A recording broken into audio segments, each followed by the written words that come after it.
The story of Maru begins not with her presence, but with her absence. Maru was a striped calico, well known among the harbour workers where the fishing vessel last departed.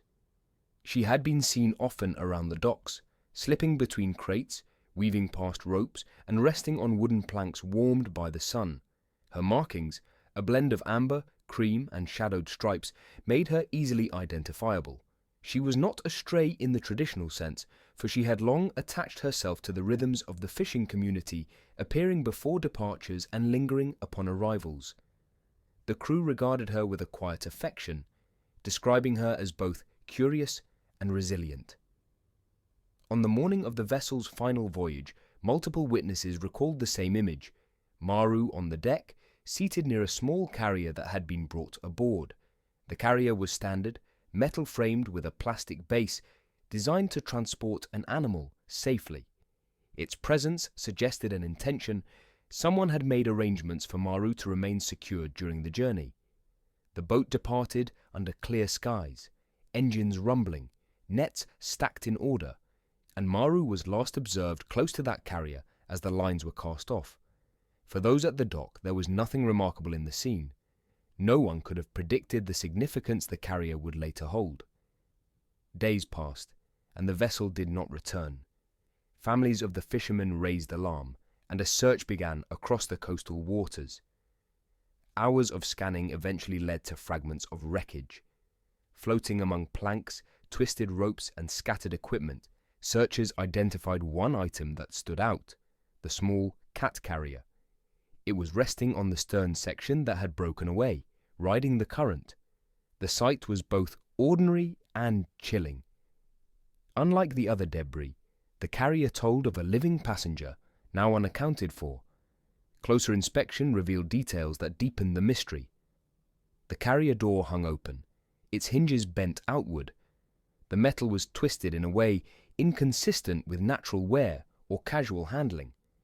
To those who examined it, the marks suggested force from within, as if the animal had pressed repeatedly, straining against confinement until the fastenings gave way.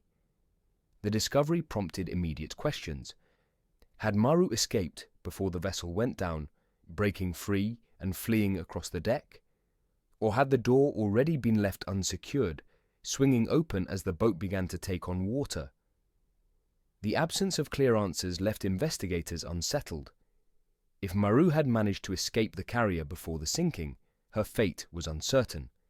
A cat on open seas faced impossible odds. She might have leapt from the vessel in panic, or hidden somewhere below deck, unreachable as water closed in. Yet the bent hinges remained a fixed point of evidence, suggesting deliberate struggle rather than accident. It was the first tangible sign that the cat's story would resist easy conclusions. For those reconstructing events, the carrier became both artifact and symbol. It carried within its twisted frame the first of many unanswered questions. Why had Maru been brought aboard in the first place? Was her presence a matter of companionship, a familiar comfort to sailors embarking on dangerous work? Or had she been enclosed to protect her from wandering the shifting deck? The object itself offered no explanation. It only marked the place where certainty ended and speculation began. The image of the empty carrier drifting among wreckage lingered in every account. Witnesses spoke of it with quiet unease, as if the small object revealed more about the tragedy than any broken beam or shattered hull. In the wake of disaster, it stood out not merely as debris, but as evidence that another life had been entangled in the loss.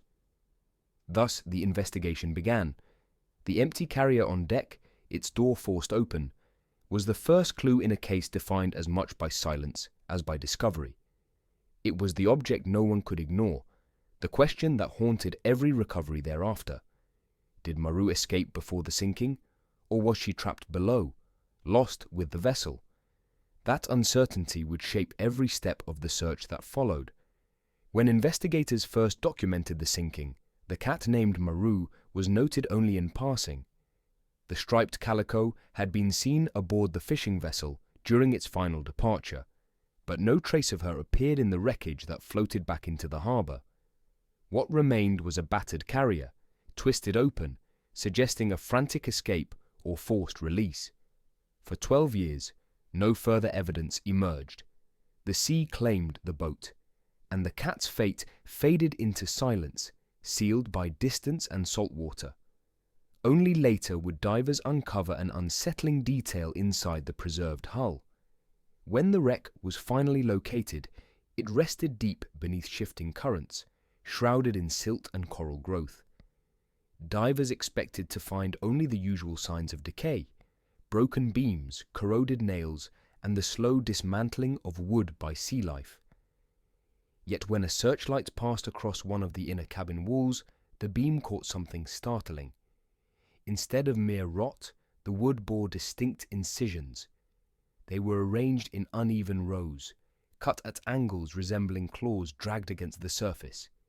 Each mark cut through softened layers, yet retained shape and spacing that implied deliberate movement.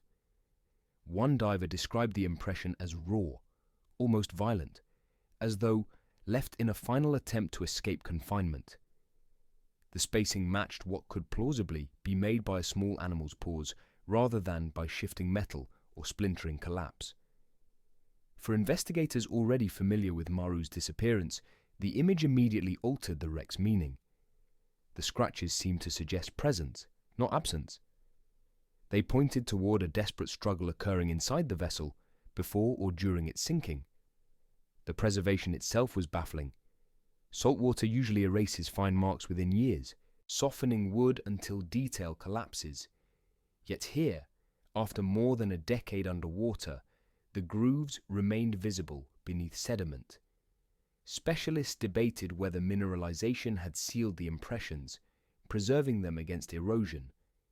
Others wondered if they predated the disaster entirely, etched during the vessel's active years by another cause. But within the framework of the cat's disappearance, they could not be dismissed. Forensic documentation followed. High-resolution photographs captured the grooves in detail, and divers measured depth and angle with precision tools. Each mark displayed similar spacing, approximately consistent with the arc of a paw strike. Though the sea had distorted much of the wreck, these incisions appeared unnervingly deliberate. Investigators compared them with control samples made by animal claws against treated wood. The resemblance was striking, though absolute certainty remained elusive. The discovery reframed the tragedy. Until then, the cat had existed in records only as a passenger unaccounted for, a detail overshadowed by the vessel's loss.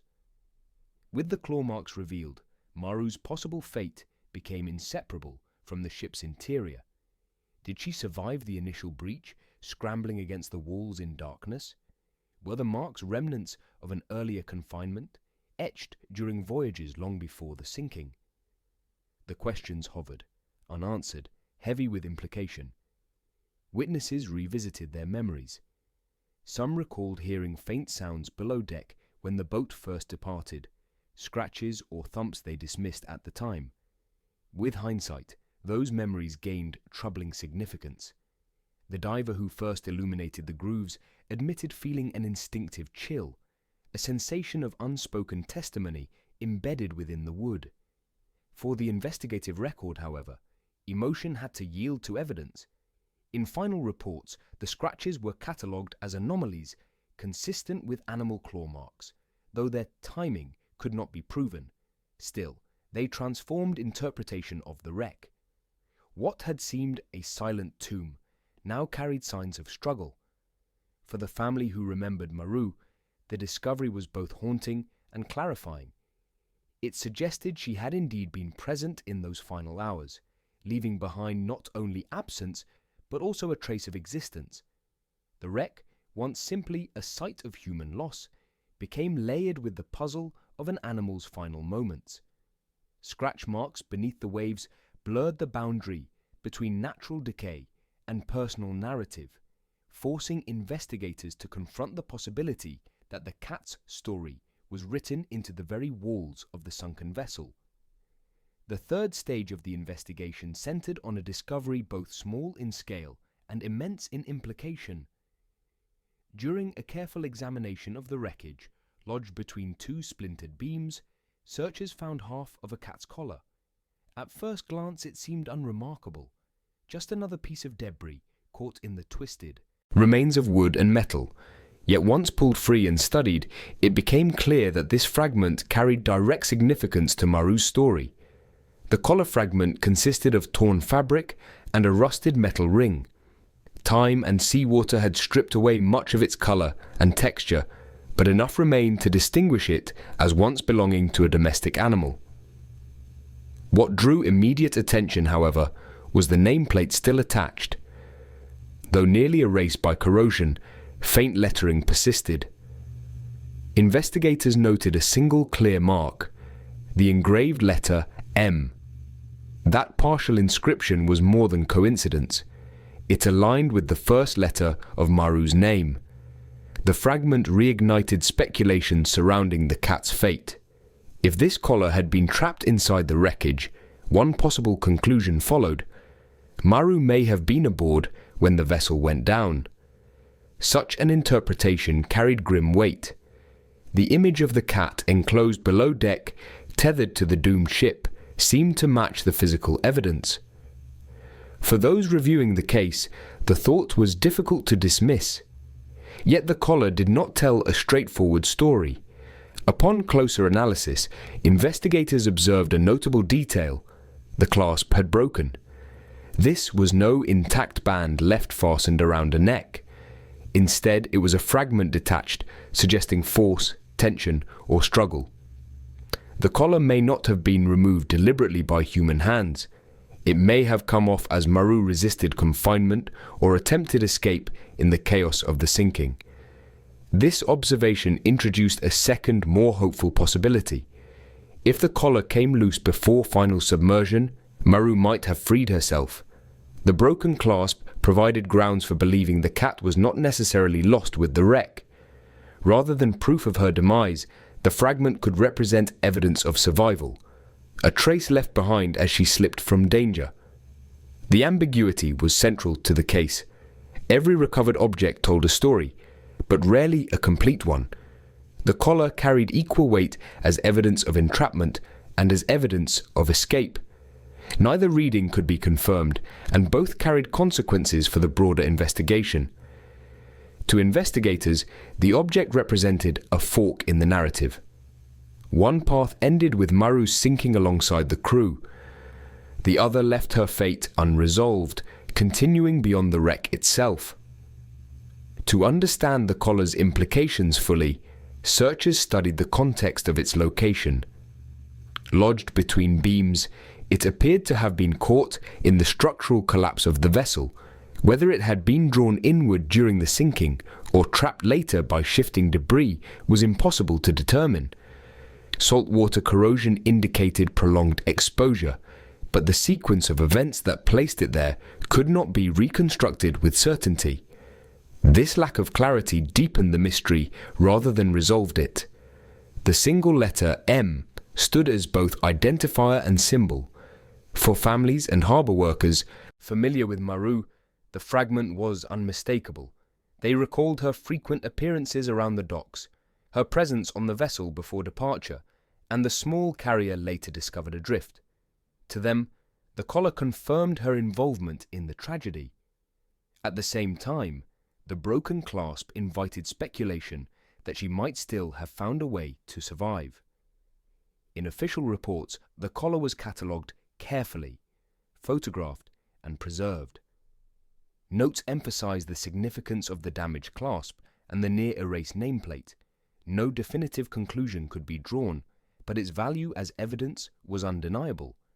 It offered the first physical trace directly linked to Maru rather than to her belongings. Ultimately, the collar fragment did not solve the mystery. It complicated it. It anchored Maru to the wreck while simultaneously suggesting escape. It pointed toward death while leaving open the possibility of life.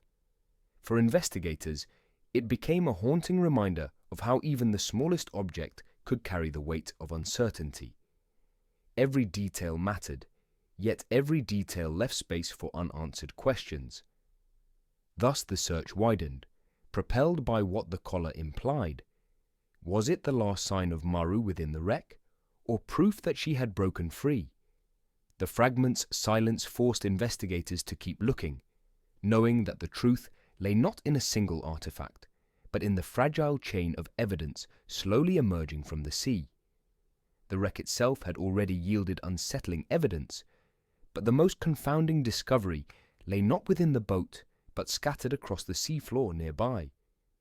During a sweep of the surrounding area, divers extended their search 12 meters from the hull, scanning for displaced debris.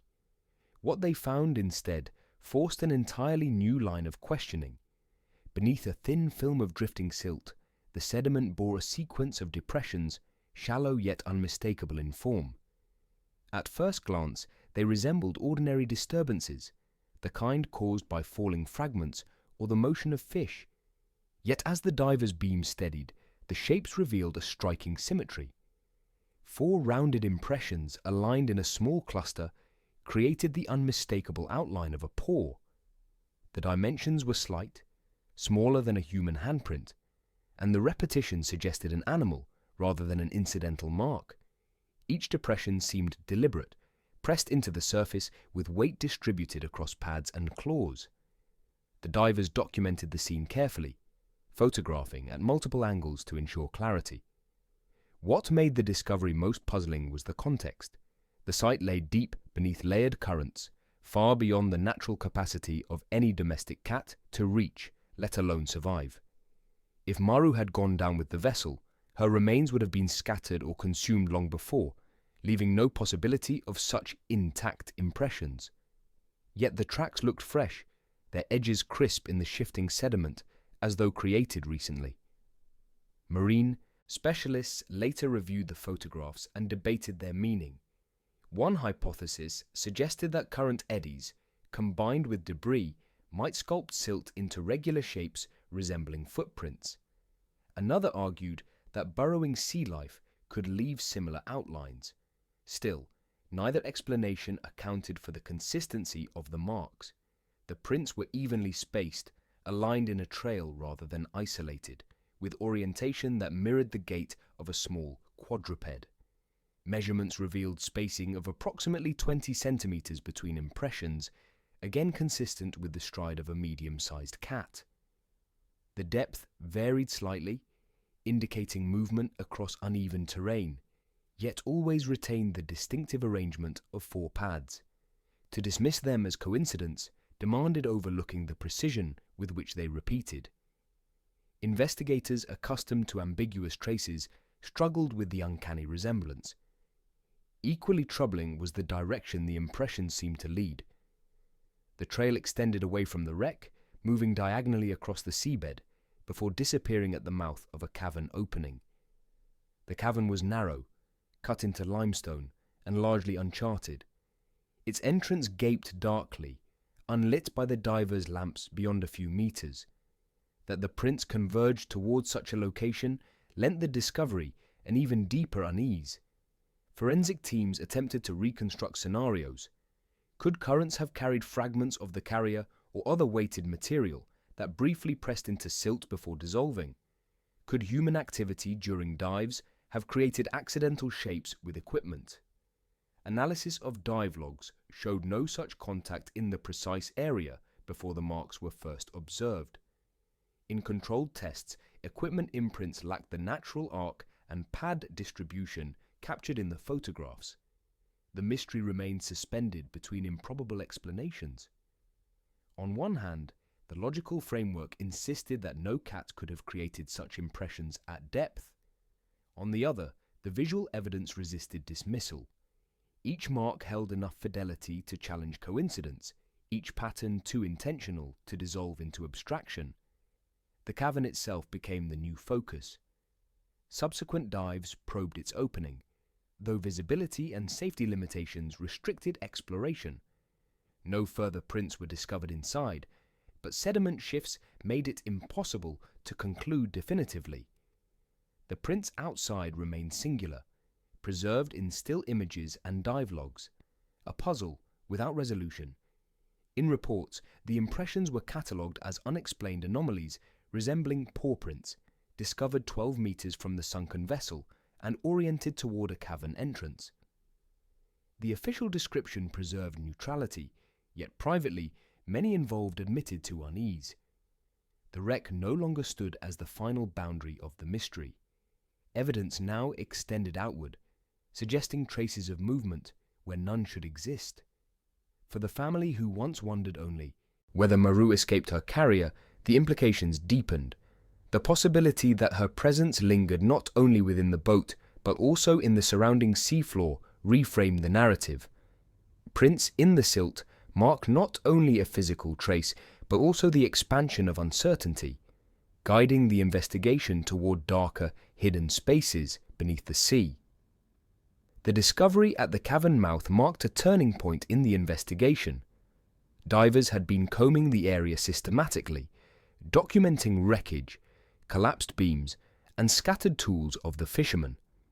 It was here, along a jagged rock formation, partially swallowed by coral growth, that something unusual came into view. Resting within the hardened calcium structures was a scrap of organic material, almost invisible to the naked eye until light caught its texture.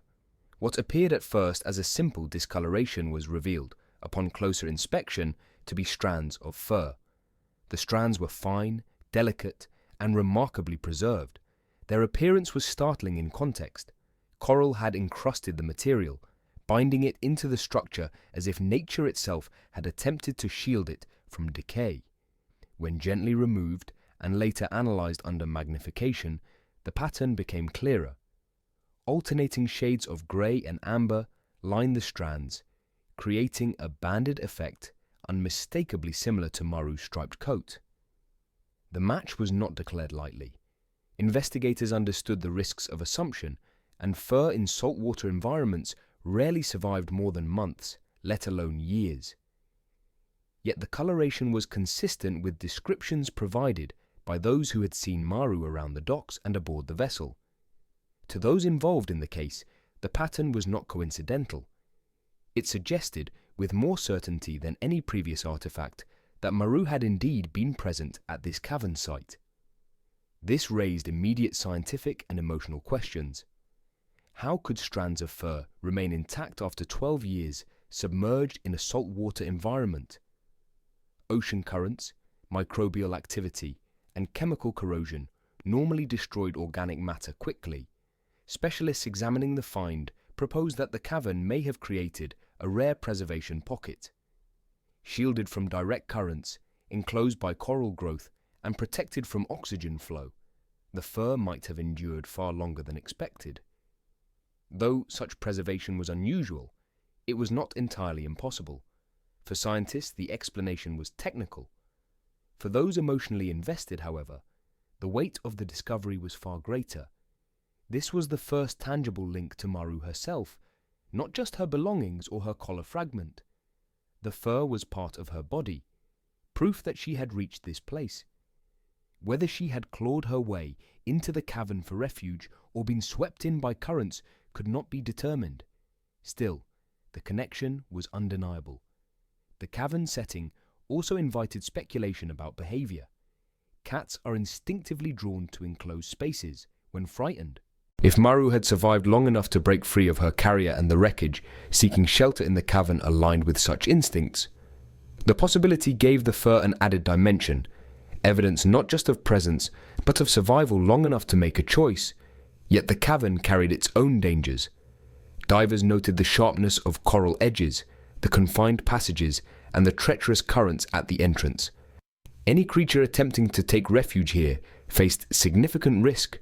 For Maru, navigating such an environment would have been difficult, especially after the chaos of the sinking. The fur's position suggested struggle, perhaps scraping against coral as she tried to force her way inside. The cavern, therefore, held both promise and peril. Cataloguing the evidence required balance between restraint and acknowledgement. Investigators documented the strands meticulously, photographing their placement within the coral and recording their texture under magnification. Samples were preserved for further study, though many feared they would degrade quickly once removed from their protective environment. The official report described them as organic remains consistent with feline fur, patterned in stripes of grey and amber. For those searching, the discovery deepened the emotional dimension of the case. Until now, the story had been told through objects: the empty carrier, the bent hinges, the broken collar. Each item spoke indirectly of Maru, but here, embedded in coral, was a direct remnant of her. The sight stirred both grief and determination. Proof of her presence had been found, but no conclusion yet followed. The cavern itself became a new focal point for exploration. If fur had survived here, perhaps more traces remained hidden within. At the same time, divers recognized the risks of further intrusion into unstable passages. The discovery of fur did not resolve the case, but it shifted its course. It confirmed Maru's journey extended beyond the wreck, while leaving unanswered the question of whether she had lived or perished within the cavern's shadows. Thus Chapter 5 closed with both evidence and uncertainty. Fur preserved in coral stood as testimony, fragile, haunting, and incomplete. It was proof of contact, but not of outcome. For investigators, it was the first tangible link to Maru herself, and for those who had long wondered about her fate, it was both comfort and burden. The cavern promised more answers, but also greater dangers yet to be faced. During one of the later surveys of the cavern system near the wreck site, divers moved through a narrow passage where visibility was limited to the glow of their beams. The silt stirred easily, clouding the water, and most expected to find only fragments of stone or corroded debris swept in by the currents. Yet, when a faint glint emerged beneath the sand, it halted their progress. Clearing sediment with careful sweeps of a gloved hand, they uncovered a small object, round and pliable, its faded surface marked with irregular impressions. It was a rubber ball, the kind more often associated with a child's plaything than with the seafloor. Time and seawater had stripped it of color, leaving a pale, worn exterior. What drew immediate attention, however, were the shallow punctures across its surface. At first they appeared random, like the wear of years, but closer inspection revealed patterns. Each indentation followed arcs, consistent with teeth marks, arranged in groupings that mirrored the bite of a small animal. Experts consulted the images, later confirmed the resemblance to feline dentition. The punctures displayed the spacing of paired canines, with smaller arcs of incisors pressing shallow grooves between them. Unlike jagged tearing, the impressions suggested repetitive chewing or gnawing, as if the object had been gripped in the mouth and worked over time. For investigators already confronted by claw marks and inexplicable paw prints, the discovery added another layer of perplexity. The central question arose immediately. How could such an object end up within a submerged cavern? The fishing vessel's manifest listed no children aboard, nor any cargo resembling toys. If the ball had belonged to a crew member's family, perhaps kept as a personal token, no record confirmed it. The alternative explanation pointed to the wreck itself. In the chaos of sinking, unsecured belongings could have tumbled overboard, carried by currents until wedged into crevices. Yet the cavern's location, shielded by rock and distance from the main wreckage, complicated that account. The bite marks themselves deepened the enigma.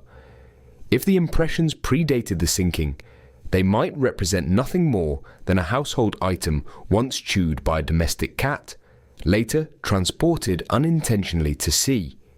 If they occurred afterward, the implication was far more difficult to reconcile, that an animal had interacted with the ball while it rested underwater. Specialists emphasized the unlikelihood.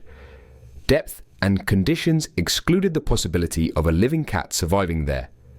And yet, the spacing and arc of the marks resisted alternate identification. Divers who first handled the ball described an uncanny sense of intrusion, as though the object should not have been present in such an environment.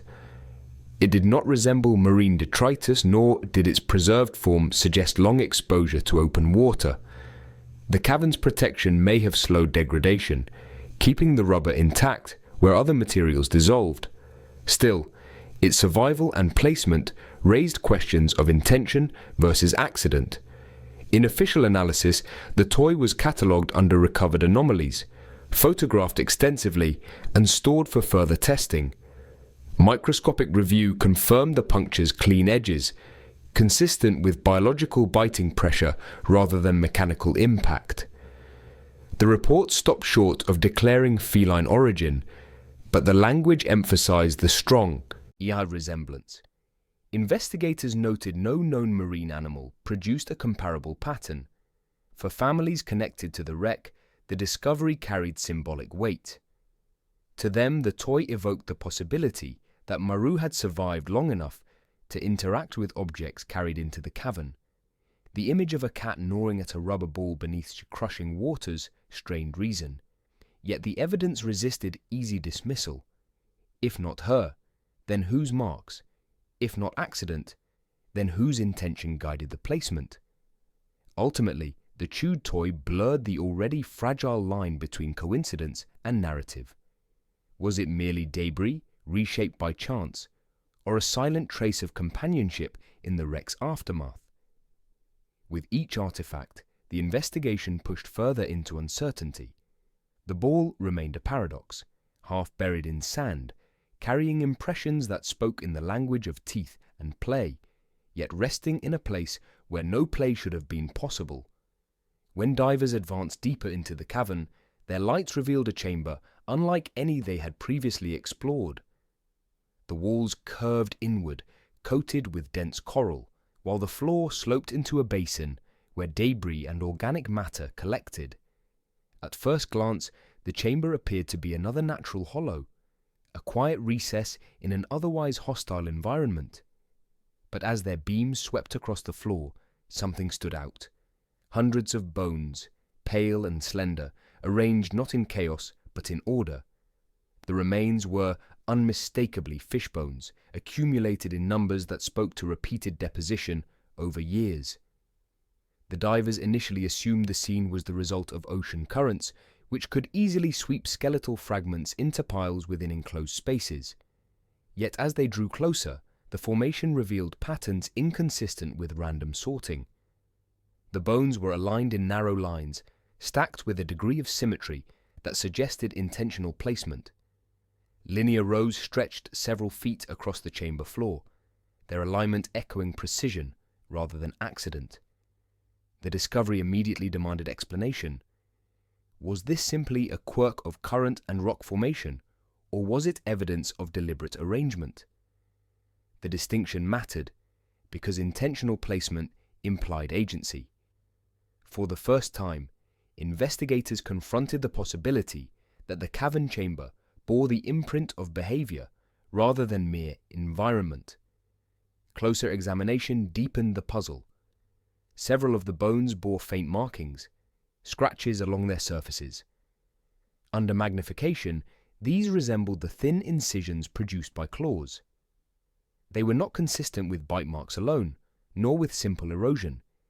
Instead, the shallow grooves traced along the bones suggested contact with something sharp and narrow. Investigators noted that the scratches could correspond to feline claws, raising the extraordinary hypothesis that Maru herself had been responsible. The idea was striking in its implications. If Maru had survived within the cavern for any length of time, fish would have represented a plausible food source. Cats are instinctual hunters, their claws suited for grasping, their teeth adapted for puncture. Within a contained ecosystem, she might have hunted fish trapped by tides or weakened in the confined pools. The bone piles could then represent the residue of repeated meals accumulated over time. Their alignment, while unusual, might reflect the byproduct of her movement, scratching, or even instinctive sorting behavior as she dragged remains across the chamber floor. Skepticism, however, remained strong. Marine biologists consulted on the find emphasized that symmetrical arrangements can sometimes emerge from environmental forces. Water currents, combined with sloping chamber floors, can funnel lightweight skeletal fragments into linear patterns. Coral ridges might guide the direction of deposition, creating the appearance of intentionality. The scratches, too, might be the result of post-mortem abrasion against coral edges or the slow grinding of bones under shifting sediment. Yet the combination of factors, symmetry, scratches, and accumulation in a single chamber, proved difficult to dismiss entirely. Divers described a sense that the space bore witness to repeated activity, not random chance. To them, the chamber seemed less like a graveyard of accident and more like a crypt of strange survival. For those committed to the cat story, the interpretation was unavoidable. The chamber offered evidence that Maru had endured. The idea of her surviving in isolation, hunting, feeding, and leaving behind the arrangement of bones transformed the narrative from one of immediate loss to one of prolonged struggle. It was a possibility both haunting and remarkable. Survival against odds within the silent cathedral of the cavern. Still, the darker interpretation lingered. What if the arrangement was not Maru's doing at all? The cavern could have housed something larger, something predatory, that left the bones as evidence of its own feeding. If so, Maru may not have been a hunter in this space, but another creature's prey. The scratches, viewed from this perspective, could reflect her attempts to resist or flee, rather than the remnants of her meals. The chamber, then, refused easy definition. It could be testament to life prolonged or a sign of danger endured. Investigators documented the bone piles carefully, photographing each arrangement and preserving samples for further analysis. The official record acknowledged both natural and behavioral possibilities, leaving interpretation open. Ultimately, the bone arrangement added another layer of complexity to Maru's story.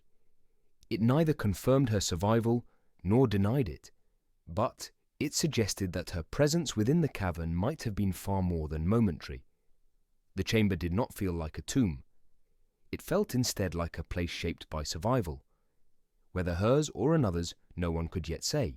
Among the many objects scattered within the cavern system, none carried the same weight of recognition as the small bell discovered during the 8th expedition dive.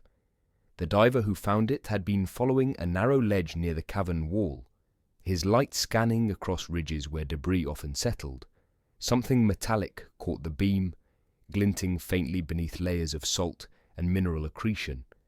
Reaching down, he retrieved a tarnished brass bell, its surface roughened by years underwater.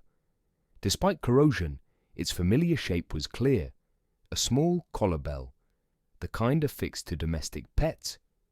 At first, the object seemed like just another fragment displaced by the wreck. Many items had been drawn outward by currents, then deposited across the seabed or lodged into cracks within the cavern system. Yet, when the diver gave it the lightest shake, the bell responded with a sound that froze the moment. Against all expectation, it chimed. The note was faint but distinct, carrying through the water with a resonance more felt than heard, a sharp reminder of its origin. For investigators, the bell was immediately tied to Maru. Records indicated she had worn a collar fitted with such an ornament, a small brass bell meant to signal her presence. Witnesses who last saw her aboard remembered the soft jingling when she moved across the deck. Until then, the only trace of that collar had been the weathered fragment discovered closer to the wreck, its buckle snapped and medallion missing. The new find complicated the timeline. If the collar fragment was documented inside the sunken vessel, how could its bell now rest within a cavern separated by distance and stone? Forensic examination confirmed the bell's structure matched those used in pet collars of the era. Its dimensions, weight, and loop attachment aligned with surviving fragments, making coincidence unlikely. The corrosion suggested long immersion, consistent with the timeline of the sinking, but its continued ability to chime defied expectation. Many brass objects lose resonance after prolonged exposure, yet this one retained enough integrity to vibrate audibly. The questions multiplied. Did Maru shed the collar before or during the sinking, with parts carried separately by shifting currents? If so, How could the bell travel such distance while the buckle and strap remained trapped in the wreck?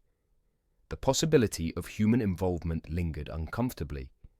Could someone have removed the bell and transported it, intentionally or otherwise, into the cavern? The investigative record offered no supporting evidence, but the separation between fragments defied simple explanation. Divers reported a heightened sense of atmosphere within the cavern after the bell's discovery. The idea that an identifiable piece of Maru's collar rested there made the site feel less like random geology and more like a place marked by presence. Each time the bell was gently shaken for documentation, its fragile note echoed, in recordings thin yet penetrating. Some described the sound as unsettling, a whisper of movement preserved against the silence of the deep. In controlled testing after recovery, analysts mapped the puncture and wear patterns on the bell's loop. These showed signs of stress, as though forcibly detached from a strap rather than corroded free over time. That detail raised further questions. Had the collar broken apart naturally, scattering its parts, or was it torn away during a struggle? Either possibility carried implications, though neither provided clarity. Official reports catalogued the artifact as bell brass recovered from cavern chamber, strongly consistent with domestic feline collar. The language remained neutral, but its significance was undeniable. This was no generic debris. It was personal, belonging to the cat whose absence defined the case. For the family who had once listened for that bell in their home, the recovered object was both proof and burden. Proof that Maru had reached the cavern's vicinity, burden in that it deepened rather than resolved the mystery of how she had travelled there. The bell, a simple object of brass and resonance, now stood as the clearest trace yet of Maru's journey. Yet with it came paradox. If part of her collar remained bound to the wreck, then this fragment's presence in the cavern suggested separation, movement, and intervention that no current explanation could satisfy. Each chime, fragile and haunting, carried the weight of questions still unanswered. The descent into the secondary chamber began with routine procedure. Divers advanced slowly, light scanning the uneven rock walls, documenting each feature for comparison with earlier surveys. The chamber was narrower than the first, its entrance marked by jagged coral ridges that forced them to pass single file. Once inside, the water grew noticeably still, heavy with suspended silt that stirred at the slightest motion. It was in this silence that something unexpected occurred. Their beams caught sudden ripples in the water. At first, the team assumed the disturbance was caused by fish, darting away from the intrusion of lights. Small marine life often reacted in precisely this manner, vanishing into crevices when threatened. Yet these movements did not follow the random scatter typical of fish. Instead, the pattern unsettled the divers. Quick, deliberate darts, followed by extended stillness. The pauses were too long, the rhythm too controlled, as though something calculated rather than panicked. The divers adjusted their lights, widening the beams to search the chamber fully. Shadows flickered across the walls, distorted by shifting silt. Again, movement appeared, swift, then gone, leaving only faint turbulence in the water column. Each ripple gave the impression not of escape, but of tracking, as if unseen eyes studied the intruders from concealment. Several divers later described the same sensation independently, the uncanny sense of being watched. This feeling weighed heavily, because the chamber should not have contained anything large enough to stalk. Known marine species in the area were limited to fish, crustaceans, and occasional small predators.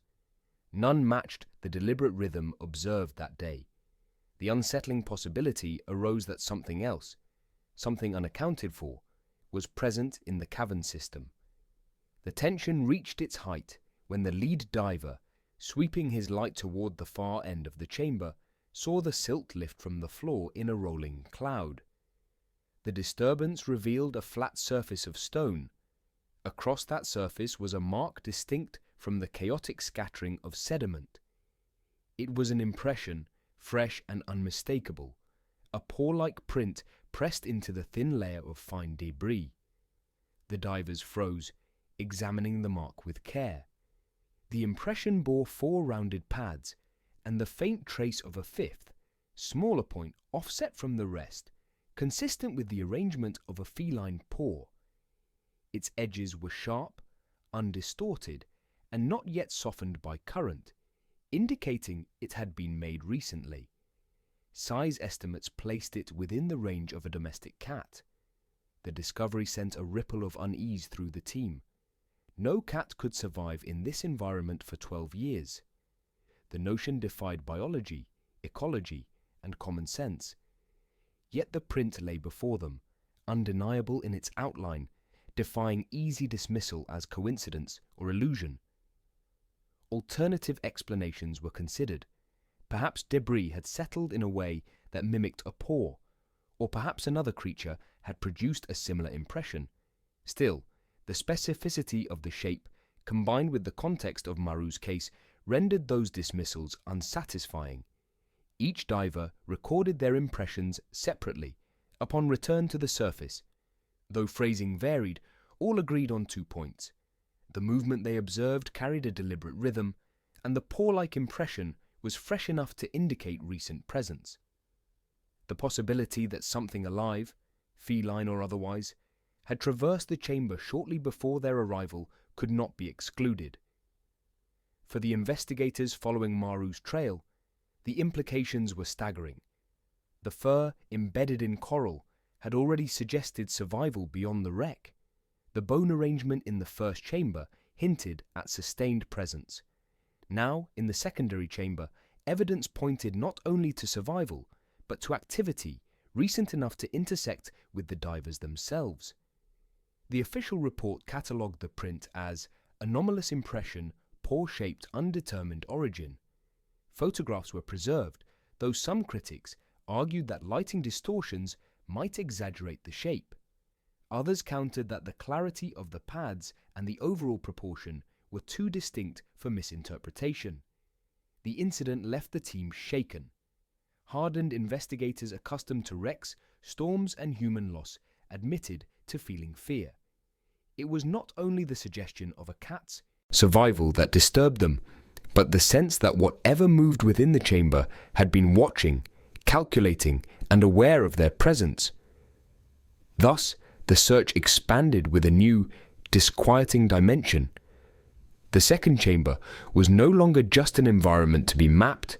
It was a place where something alive had recently walked, swum, or crawled. Whether that presence belonged to Maru, impossibly enduring across years, or to some other occupant of the cavern, remained unresolved. What was certain was that the divers left with more than photographs and notes. They carried with them the memory of movement in still water and the mark of a paw freshly pressed into stone. When divers first retrieved the watertight container, they assumed it would hold navigational charts or maintenance notes from the vessel's final voyage. Instead, inside the corroded but intact casing lay a leather-bound logbook belonging to the fishing boat's captain. Its preservation astonished experts. Despite years beneath salt water, the waterproof seal had protected the pages, leaving handwriting legible, ink only slightly blurred.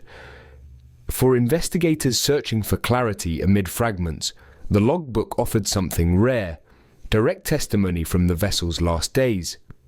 Early entries followed expected patterns. The captain recorded weather conditions, course adjustments, and notes on equipment.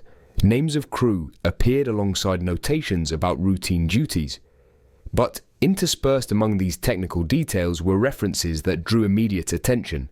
Several passages mentioned Maru, not in passing as one might note a pet simply aboard, but with repeated observation. The cat was described pacing restlessly along the deck at night, her gaze fixed outward toward the black horizon. The language suggested unease, not simple remark. In one entry, the captain described awakening to the sound of scratching against the cabin wall. Assuming at first it was the vessel shifting against current, he investigated, only to find the cat clawing persistently at wood as though trying to reach something beyond. He noted her unusual fixation, writing that she stopped only when physically lifted away. Another entry recorded her posture on the bow, ears pricked forward, staring downward into the water for prolonged stretches. The captain's tone shifted subtly from casual detail to troubled recognition. By the final week of recorded notes, references to Maru dominated. The captain wrote of sleepless nights, remarking that the cat seemed to hear what none of the crew perceived. He confessed uncertainty whether her behavior was instinct, coincidence, or something more. His handwriting grew hurried, lines uneven, as though written in agitation. One passage read, "She knows before we do. She listens to something moving below, calling, perhaps." The most chilling sentence appeared in the last entry before the sinking. It read, "The cat knows. She goes where we cannot." The words lacked context, offering neither coordinates nor specific explanation. Instead, they carried the cadence of confession, as though the captain accepted knowledge he could not articulate. For investigators, the phrase transformed the log from technical record into narrative artifact. It implied awareness that Maru's presence on board was more than incidental. Analysis of the handwriting confirmed authenticity, consistent with earlier verified signatures of the captain. Forensic testing of the paper and ink aligned with the vessel's era. There was no evidence of tampering after preservation. What remained open to interpretation was meaning. Did the captain truly believe the cat sensed something within the sea? Was his statement metaphorical, an attempt to rationalize stress? Or was it simply coincidence that his last recorded words placed emphasis on the animal whose fate remains unresolved?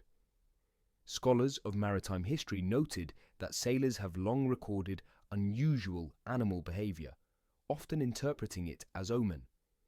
Cats aboard ships were historically seen as both protectors and harbingers, their instincts credited with detecting shifts in weather or unseen dangers. In that context, the captain's words could be read as tradition rather than revelation. Yet the phrasing, personal, almost reverent, carried an intensity uncommon in routine logs. For investigators, the sealed logbook stood as one of the most direct yet ambiguous pieces of evidence. Unlike scratches in wood or prints in silt, it provided voice rather than mark. But the voice it preserved spoke not of certainty, but of intuition. The captain appeared convinced Maru perceived what he could not, a force or presence below that drew her attention night after night. His final line suggested resignation, as if he accepted she would follow where humans could not tread. Catalogued and archived, the logbook became a focal point in reports. Official summaries described it as containing subjective references to the feline passenger, interpreted as personal reflections by the captain. Yet privately many admitted its words unsettled them more than physical artifacts. A scratched wall might be explained by panic, a toy by coincidence. But written acknowledgement, preserved deliberately, suggested intention. The sealed logbook shifted the narrative from accident to possibility. If the captain believed Maru was drawn deliberately into the depths, then her disappearance was no longer random. It became story, intention, and mystery, preserved in ink that endured where voices could not. The search for answers led divers beyond the cavern network and toward the seabed, where the vessel's anchor had last been recorded. Anchors often leave scars in the ocean floor, drag marks across sediment, gouges where they catch, and depressions where they settle. It was in this zone, among scattered stones and patches of silt, that the divers found something extraordinary. A circular depression unlike any natural anchor. Mark. The pit measured a near-perfect circle, its edges smooth, the center pressed into the stone with unusual precision. Unlike anchor scars, which typically formed elongated trenches from movement or dragging, this impression had symmetry. Its contours were shallow yet distinct, as if something had rested in one position for a prolonged time. The divers, trained to notice anomalies, immediately recognized its difference from the common disturbances caused by ship equipment. Closer inspection revealed the feature that transformed anomaly into revelation. Within the circular depression lay an imprint resembling the curled form of a cat. The outline was subtle but undeniable: arched back, tucked limbs, and a rounded contour where the body might have pressed into stone. To the divers, the impression bore uncanny resemblance to the way a cat rests when folded into itself, conserving warmth and safety. Around this central imprint, another detail emerged. The stone bore shallow etchings radiating outward in a spiral. Unlike erosion or current patterns, these marks showed linear progression, thin scratches carving away at the surface in looping arcs. Under magnification, the etchings carried the dimensions of claw tracings, narrow, sharp incisions cut into stone, their depth inconsistent with random abrasion. No tidal motion, coral growth, or marine process could account for such symmetry. The combination of imprint and spiral etchings provoked immediate debate among investigators. One interpretation cast the marks as evidence of struggle. In this reading, Maru might have been trapped or weakened near the anchor pit, clawing outward in desperation before collapsing into her curled position. The spiral could represent frantic motion, circles traced in final exertion as she sought escape.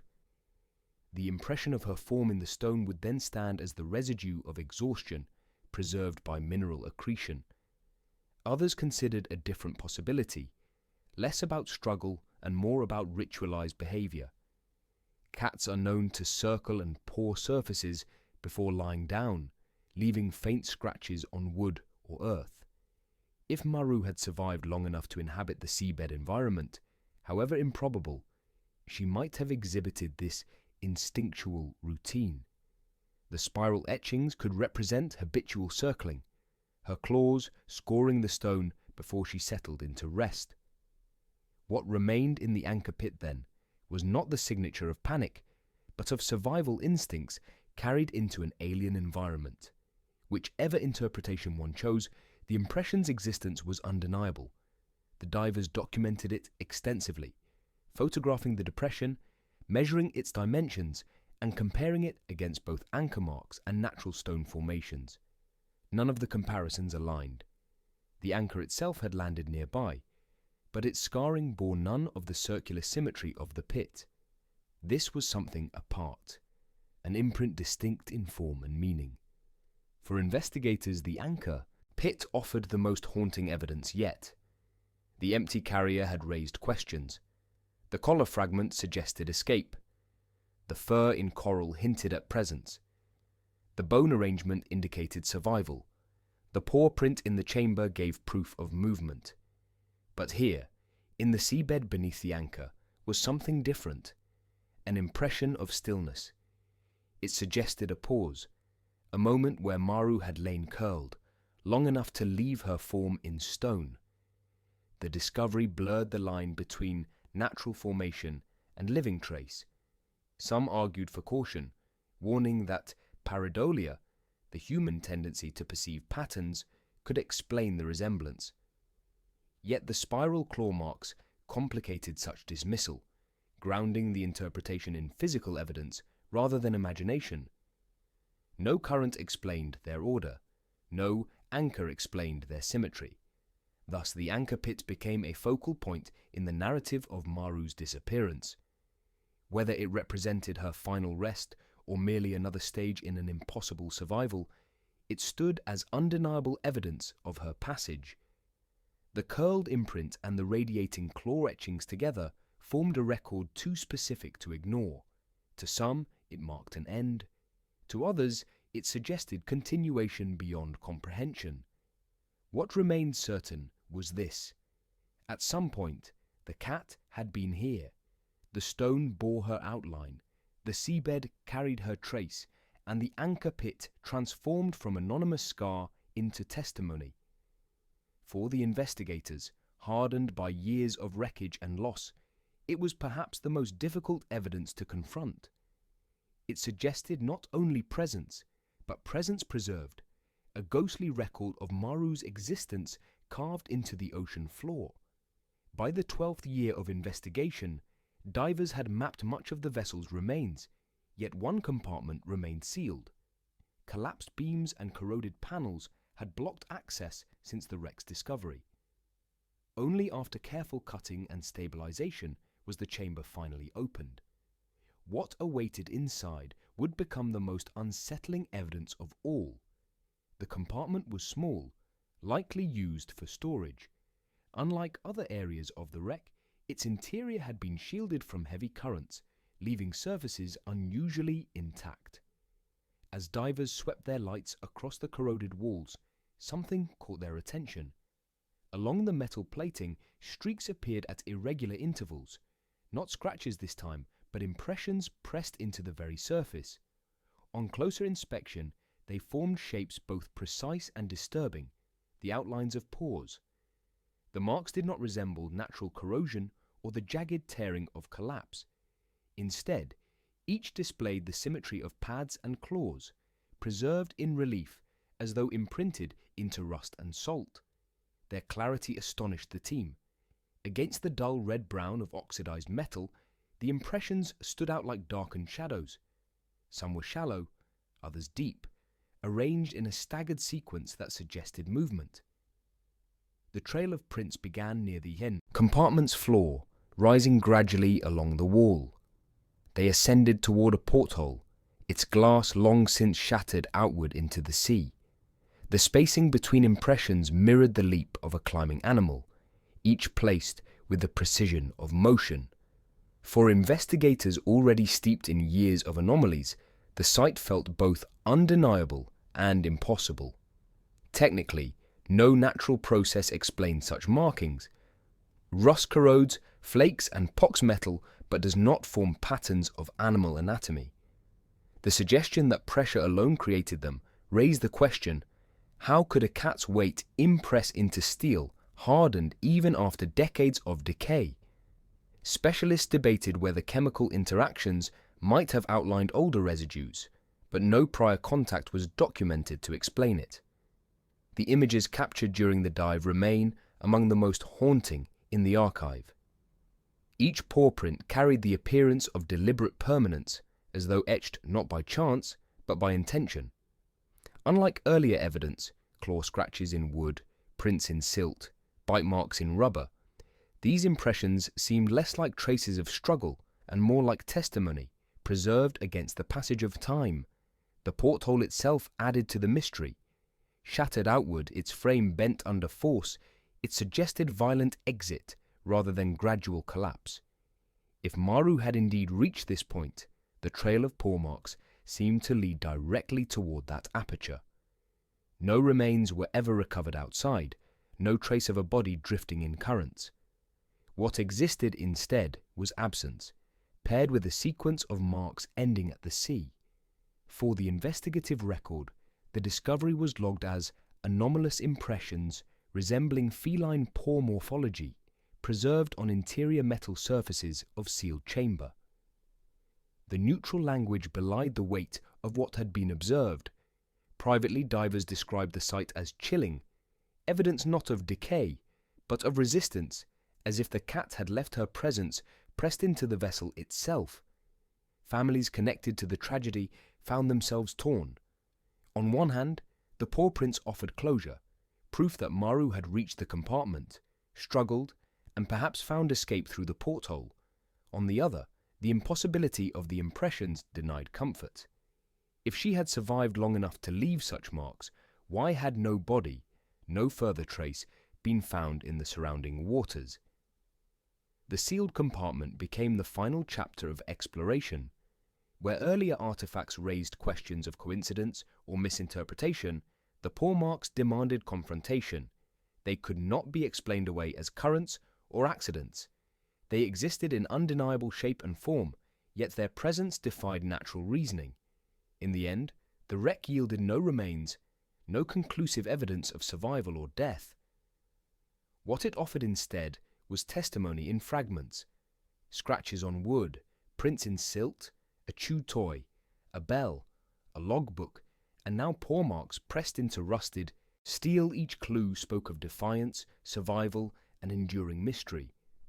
Maru's body was never recovered, but her story remained written into the vessel, etched in places where logic faltered and closure refused to come.